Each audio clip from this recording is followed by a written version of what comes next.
Welcome to Sweet Life Beat Life. We hope this video helps. In this video, I will explain how to play Dash from Geometry Dash on piano. We will begin by focusing on the main melody, which is usually played with your right hand. This iconic tune often features a repeating, energetic phrase that defines the song's character.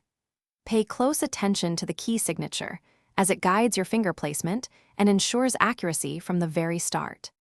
Next, let's integrate your left hand to create a full, rich sound. The left hand typically provides a strong, rhythmic bass line, often playing root notes or simple octaves. You can use basic chord progressions, like 1-4-5 chords, to support the right-hand melody.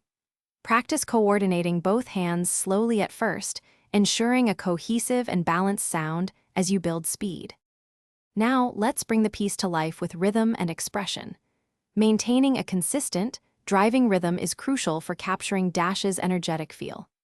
Experiment with varying dynamics, playing some sections louder and others softer, to add excitement and musicality. You can also incorporate staccato touches for sharp, percussive sounds and legato for smoother phrases, adding stylistic flair. Finally, let's discuss effective practice and performance strategies. Break down challenging sections into small, manageable segments, mastering each part before combining them. Always begin practicing at a very slow tempo, gradually increasing your speed as accuracy improves. Your goal is a confident and energetic full performance, capturing the game's thrilling essence with every note. Thanks for watching. Consider subscribing if we helped you.